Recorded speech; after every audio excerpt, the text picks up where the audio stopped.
소화기관에 생기는 질병.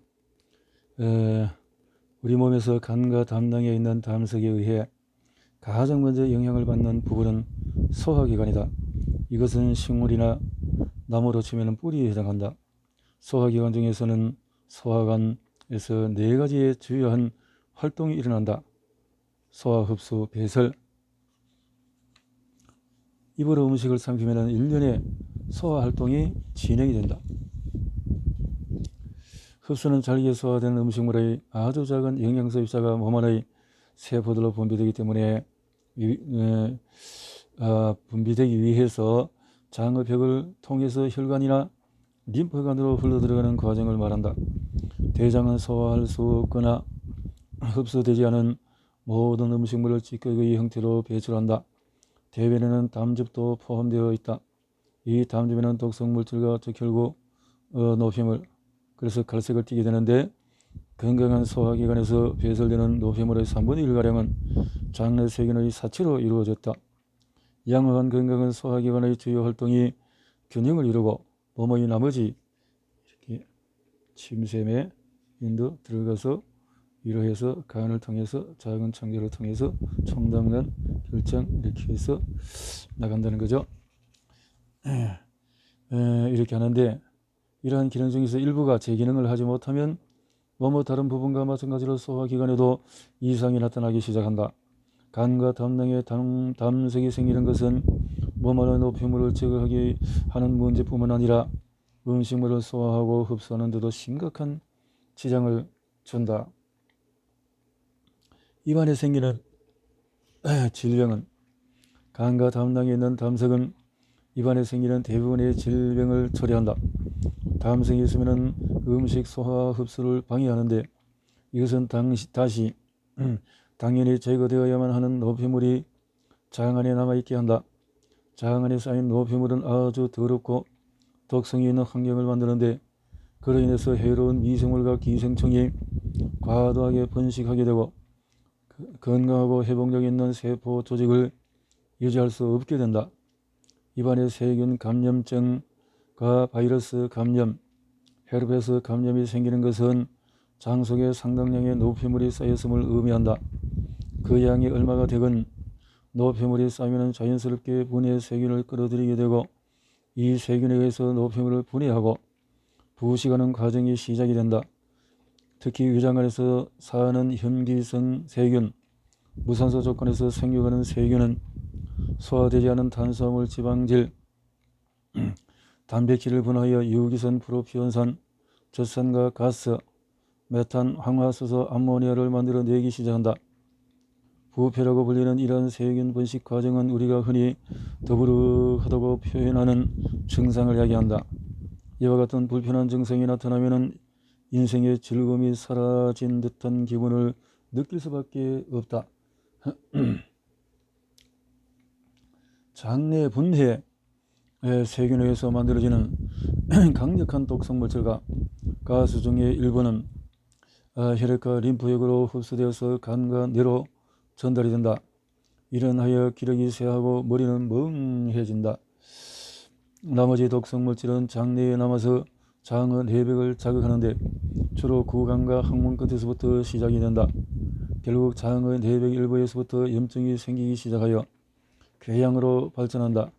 손상된 장 조직의 상처 부위로 특별한 미생물을 끌어들여서 약해지거나 손상을 입은 세포들을 분해하는 것이다. 우리는 이것을 감염이라고 부른다. 대부분의 의사들과 비전문가들은 감염의 원인으로 세균을 탓할 뿐이다. 왜냐하면 그들은 세균의 도움이 필요할 때가 있다는 것을 생각조차 못하기 때문이다. 감염은 분해되어야 할 어떤 것이 있을 때에 자연계 어디에서나 나타나는 아주 자연스러운 현상이다. 나무에 매달려 있는 잘 익은 과일처럼 깨끗하고 활력이 있으며 건강한 상태에서는 절대로 세균에 공격하지 않는다. 단지 과일이 지나치게 익거나 영양 공급이 부족하거나 땅에 떨어졌을 때만 세균이 자신의 업무인 청소를 시작할 뿐이다. 세균의 음식물이나 살을 분해할 때는 독성 물질이 만들어진다. 이것은 나쁜 냄새가 나고 산성을 띠는 성질에 의해서 쉽게 알 수가 있다. 세균의 장내에서 소화되지 않은 음식물을 처리할 때도 매우 비슷한 과정을 거치게 된다. 만약 이런 상황이 몇 달 동안에 매일같이 반복된다면 그 결과 생성되는 독성 물질에 의해서 질병 증상이 나타날 것이다. 구강이나 혈액 백반을 형성하여 효모균에 의해 감염인 아구창은 매우 많은 효모균이 구강을 포함하여 위장관 전체에 퍼져 있음을 보여주는 증상이다. 이것이 구강에서 먼저 나타나는 것은 구강을 둘러싸고 있는 점액이 그 아랫부분의 위장관에 비해서 그리 강하지 않기 때문이다. 하지만 아구창의 주요 원인은 장내에 존재한다. 몸의 면역 체계 중에서 가장 큰 부분을 차지하는 것은 위장관의 내벽을 둘러싸고 있는 점액질에 존재한다. 이 때문에 아구창이 생기는 것은 몸의 전체적인 면역 체계가 약해졌음을 나타낸다. 장에 있는 효모균은 아무런 방해도 받지 않고 성장해서 퍼져나갈 수 있다. 의사들이 바이러스성 질환이라고 여기는 헤르페스 감염증은 사실 아구창과 거의 비슷하다. 세균이 세포 외부를 공격하는 것이 아니라 바이러스성 물질이 세포핵이나 세포 내부를 공격한다는 점만 제외하면 말이다. 두 경우 모두 공격자들이 노리는 것은 오로지 약하고 건강하지 않은 세포다. 즉 이미 손상을 입었거나 제대로 기능을 하지 않고 암세포로 돌연변이를 일으킬 가능성이 높은 세포 말이다. 이와 같은 생존 드라마에 더해서 담석은 수많은 세균과 바이러스의 은신처가 되기도 한다. 그것은 분비된 담즙에 섞여 간을 빠져나온 다음에 몸의 여러 부분 중에서 방어력이 가장 취약하거나 허약해진 곳에 영향을 미친다. 여기서 가장 명심해야 할 점은 미생물은 자신의 도움이 필요한 것이 아니라면 몸의 어느 부분도 감염시키지 않는다는 사실이다. 장은 자신을 스스로 깨끗하게 유지하기 위해 담즙을 필요로 한다. 장에 공급되는 담즙이 부족해지면 장의 청결을 유지할 수가 없다. 해로운 노폐물을 제거하기 위한 자선책은 미생물을 조수로 고용하여 그것을 분해하는 것이다. 간 내 담관과 담낭에 있는 담석은 구강 내에서도 또 다른 문제를 일으킬 수가 있다. 담석이 적절한 양의 담즙이 분비되는 것을 방해하기 때문에 그 결과 자연스러운 식욕이 억눌리고 침샘에서 침이 제대로 분비되지 않는다. 입안을 청결히 하고 구강 조직이 부드럽고 유연하게 유지되려면 충분한 양의 침이 분비되어야 한다.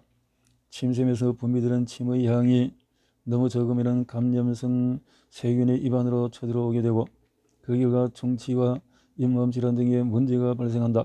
하지만 앞서의 논리를 반복하자면 세균의 충치나 잇몸 질환의 원인이라고 볼 수는 없다. 이 미생물은 이미 독성물질이 쌓여 있어서 미생물의 도움이 없으면 영양결핍과 폐색을 피할 길이 없는 구강 조직에 의해서 끌려 들어왔을 뿐이다.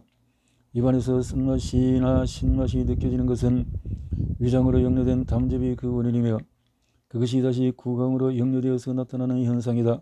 이것은 대개 장이 폐석되어 있기 때문에 가령 변비가 심해졌을 때 나타난다. 장을 채우고 있던 건 중 일부가 아래쪽으로 이동하여 몸 밖으로 배출되는 대신에 역류하는 것이다. 이렇게 노폐물이 역류하게 되면 그 결과로 담즙, 담즙염, 세균, 가스, 독성물질, 기타 자극적인 물질이 위장관의 위쪽으로 밀려 올라간다. 예를 들어서 입안으로 담즙이 들어가면 침의 선성도 소치를 크게 변화시키는데 이로써 침이 입안을 정결하게 하는 효과를 떨어뜨리고 감염성 미생물이 잘 살 수 있는 환경을 조성한다. 아랫입술에 구강염이 생기는 것은 입안의 대장과 유사한 감염 조건이 형성되었음을 보여준다. 입안의 양쪽에 구강염이 반복적으로 발생하는 것은 십이지장 궤양이 있음을 나타낸다. 혀에 궤양이 생기는 것은 궤양의 위치에 따라서 위장, 작은 창자, 맹장, 큰 창자 같은 해당 소화관에 다수의 염증이 있음을 암시한다. 위장에 생기는 질병은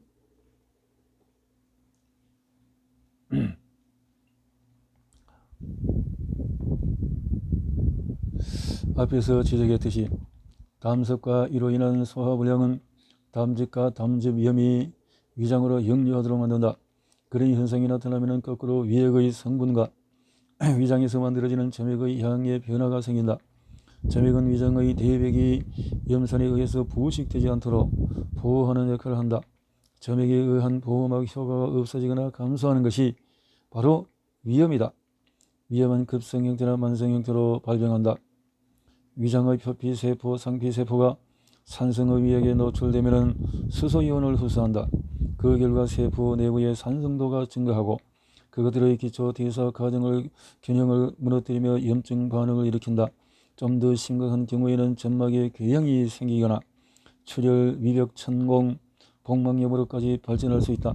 복막염은 궤양이 위장의 전 두께에 걸쳐서 침투하고 그 내용물이 복막간까지 들어갔을 때 발생한다. 십이지장 궤양은 위장에서 분비된 염산이 십이지장 내벽까지 침투했을 때 발생한다. 많은 경우에 위산이 평소보다도 많이 분비되었을 때 이 질환이 발생한다. 과식을 하게 되면 많은 양의 위산이 분비되어야 한다. 함께 먹으면 안 되는 음식을 먹었을 때도 위산 분비의 균형이 깨지게 된다. 흔히 역류성 식도염이라고 부르는 식도 역류는 위산이 식도로 역류하여 속쓰림과 연약한 식도 부위의 상처를 일으키는 상태를 말한다.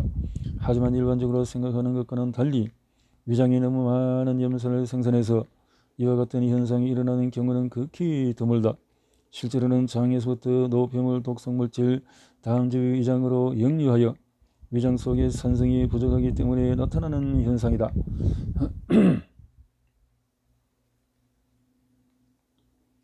담즙의 역류는 특히 위액 분비의 장애를 초래한다. 이것은 다시 식도, 간략근, 이완의 원인이 된다. 따라서 위산이 식도로 역류하게 되고 그로 인해서 수많은 이들이 심장이 타는 듯한 통증을 느끼게 된다. 대부분의 경우에 위산의 역류는 위장이 너무 적은 염산을 생산할 때 나타난다. 염산의 양이 부족하면 음식물이 너무 오랫동안 위장에 머물면서 발효된다. 이때 제산제를 복용하면 음식물 소화가 더 어려워지고 위장과 소화기관에 심각한 손상을 입히게 된다. 위염과 역류성 식도염의 원인으로 여겨지는 것으로는 그 밖에도 여러 가지가 있다. 과식, 당분, 단 음식, 튀긴 음식, 과음, 지나친 흡연, 한두 잔 이상의 지나친 커피, 탄산음료, 과도한 동물성 단백질과 지방 섭취, 방사선 노출, 엑스레이 컴퓨터, 또 예방조영술 등 면역 억제제, 세포 독성, 항생제, 아스피린과 그 밖의 여러 소염제가 그러한 것이다. 나의 아버지께서 53세가 되던 해에 1년 내내 항생제 치료를 받았는데 그로 인하여 위에 천공이 생겼고 결국 치료를 과다로 돌아가셨다. 식중독, 너무 자극적인 음식, 차가운 음료, 수분 부족, 정신적인 스트레스 역시 위험을 일으킬 수가 있다. 지금까지 언급한 모든 것이 간과 담낭에 담석이 생기게 하는 원인이 될 수가 있다. 그로 인해서 악순환이 반복되고 위장관 전체에 문제를 일으킬 수가 있다. 최종 단계에 이르면 악성 위암이 발생할 수도 있다. 오늘 대부분의 의사들은 헬리코박터 파이로리균이 위궤양의 원인이라고 믿는다. 항생제를 사용하여서 헬리코박터 파이로리균과 싸움을 벌이면 대개 궤양이 멈추고 진정이 된다. 치료를 멈췄을 때 궤양이 재발하는 것을 막지는 못하지만 항생제에 의한 치료의 효율은 자체는 매우 높은 편이다. 그렇지만 당연한 것으로 여겨지는 이러한 치료법이 정정의 최초의 감염보다 더 심각한 부작용을 일으킬 수가 있다. 헬리코박터 파이로리균에 의해서 감염은 대개 이미 위장세포가 약해져 있거나 손상을 입었을 때만 가능한 것이다. 똑같은 균이 건강한 위에서는 완전히 무해한 것처럼 행동한다. 우리 대부분은 지금까지 아무런 문제없이 이 미생물과 함께 살아왔다. 실제로 연구 결과에 의하면 렙틴이라는 호르몬을 조절하기 위해서는 이 미생물의 도움을 받아야 한다. 주로 지방세포에 분비되는 단백질 합성체인 렙틴은 음식 섭취와 에너지 소비를 조절하고 체중을 일정하게 유지하는 역할을 하는 것으로 알려져 있다. 2001년 의학저널은 소화관 저널에 위장에서 렙틴 호르몬의 발현에 관한 헬리코박터균 감염의 영향이라는 제목으로 발표된 연구 결과에서는 위장에서 헬리코박터균을 박멸한 이후에 렙틴 호르몬이 체중 증가를 이끄는 역할을 할 수 있다고 주장했다. 전 세계 모든 사람에게서 이 미생물이 발견되지만은 위궤양이 발병한 이는 소수에 불과하다. 헬리코박터균이 모든 사람에게 발견되는데 왜 20명 중에서 1명에만 위궤양을 일으키고 나머지 19명에게서는 그렇지 않을까? 마찬가지로 신경이 압박을 받는 것은 몸에 질병이 생기게 하는 원인으로 여겨지지만 모든 압박된 신경이 질병을 일으키지 않는다. 그런 문제에 대해서 외부에서 범인을 찾는 것보다는 왜 어떤 압박신경은 병리학적인 변화를 만들어내고 다른 것은 그렇지 않은지를 알아보는 것이 훨씬 더 중요하지 않을까? 똑같이 무서운 상황이 왜 어떤 사람에게는 갑작스런 발작이나 경색을 일으키고 다른 사람에게는 그렇지 않을까? 주류의학계에서는 병의 증상이나 병원균을 제거하면 건강을 해치는 문제도 함께 사라진다고 잘못 생각한다. 하지만 실제로는 증상을 완벽히 제거하는 것이 대개는 더 심각하고 때로는 생명을 위협할 수도 있는 상황을 초래한다. 앞에서도 언급했듯이 과학적인 연구 결과는 소확성 궤양에 존재하는 세균인 헬리코박터균을 없애는 것이 실제로는 비만 인구가 급속히 증가하는 데 일조할 수 있다는 사실을 암시한다. 헬리코박터균은 렙틴 호르몬과 그렐린 호르몬의 생산을 조절한다. 렙틴은 식욕, 체중, 신진대사, 생식 기능을 조절하는 데 중요한 역할을 하는 호르몬이다. 위에서 분비되는 순환성인 성장 호르몬인 그렐린 호르몬은 공복감을 느끼게 하고 식욕을 자극하는 역할을 한다. 위장에서 헬리코박터균을 박멸하는 것은 이러한 호르몬의 균형을 무너뜨리고 급격하게 체중을 증가시키며 몸의 모든 장기와 기관에 해를 입힐 수가 있다. 단지 소화성 궤양이라는 증상을 없애고 암, 당뇨, 심장마비를 유발할 수 있는 비만이라는 다른 증상을 만들어내는 것은 현명하지 못할 뿐만 아니라 매우 위험한 행동이다. 단순히 증상을 멈추게 하는 것보다 질병의 근본적인 원인을 제거하는 것이 훨씬 더 효과적이고 쉬운 방법이다. 간과 담낭에 있는 담석은 장의 폐색을 유발한다. 그로 인하여 담즙과 독성물질이 위장으로 역류하는 일이 잦아지는데 이것은 위장세포에 점점 더 많은 손상을 입히게 된다. 게다가 항생제를 비롯한 기타 약물 복용은 위장에 자연스럽게 살고 있는 세균의 미생물을 파괴한다. 이들은 원래 손상된 세포를 분해하고 렙틴과 그렐린 같은 중요한 호르몬을 조절하기 위해서 그것에 있던 것이다. 항생제를 이용한 치료는 증상을 빠르게 완화하는 효과는 있지만 위장의 기능을 영구적으로 약화시키기도 한다. 이것은 단순히 궤양을 치료하는 것보다도 훨씬 더 심각한 위험에 우리 몸을 노출시키는 것이다. 2011년 8월 네이처에 발표된 새로운 연구 보고서인 유익한 세균을 죽이는 것을 멈추어라에 의하면 항생제는 소화관에서 미생물의 균형을 영구적으로 파괴하게 할 수 있고 이로 인하여 만성질병을 유발할 수 있다고 한다.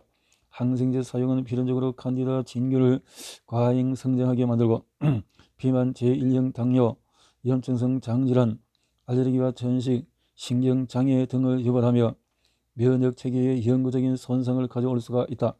뉴욕 대학 메디컬 센터의 마틴 블레이저 교수는 특히 어린이와 임산부는 항생제 사용을 크게 줄여야 한다고 했다.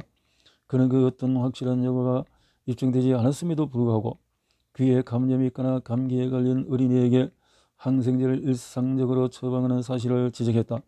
보통 어린이가 성인이 되기까지 평균적으로 약 20종의 항생제를 처방받는다. 게다가 선진국 여성의 절반 정도는 임신기간 항생제를 처방받는다. 여기에 더하여 모든 백신과 우리가 먹는 모든 육류 등에도 항생제가 들어있기 때문에 질병의 재앙이 아주 가까이 있다고 할 수 있다. 심지어 최근에는 장내 세균 뇌의 불균형이 자폐증이나 알츠하이머 같은 뇌장애와 밀접한 연관이 있다는 주장도 나온다. 손쉬운 치료법이 좋은 결과를 가져다주는 경우는 거의 없다. 질병의 증상을 완벽하게 억제한다는 것은 실제로 몸의 치유 능력을 강제로 약화시키는 것을 의미한다. 질병의 증상은 그저 몸이 현존하는 불균형에 대하여 반응하고 있으며 스스로를 치유하는 데 열중하고 있음을 나타내는 신호일 뿐이다. 의사가 우리의 치료는 성공적이었다고 하고 는 사실에 맞게 옮기면 우리는 몸의 치유 노력을 성공적으로 중단시킬 수 있었다가 될 것이다. 이와 같이 단지 증상만을 다스리는 치료법의 이면에 숨은 핵심은 바로 이것이다. 즉 질병의 증상을 없애거나 완화함으로써 질병을 치유하거나 통제할 가능성이 사라진다는 점이다. 통증, 감염, 발열, 염증과 같은 질병의 증상을 제거하고 그럼으로써 몸이 스스로 치유하는 노력을 완수하지 못하게 함으로써 생기는 유일한 결과는 그의 건강이 평생 황폐화되는 부작용이다. 미국에서는 해마다 98만 명이 질병 자체 때문이 아니라 치료에 의해서 사망한다. 이 때문에 대다수의 사람에게는 아무것도 하지 않은 것보다도 치료를 받는 것이 훨씬 더 위험한 일이 된다. 반면에 모든 담색을 제외하고 건강한 식생활을 하면서 균형 잡힌 생활 습관을 유지한다면 가령 위장장애와 같은 증상은 저절로 사라진다. 그렇겠죠.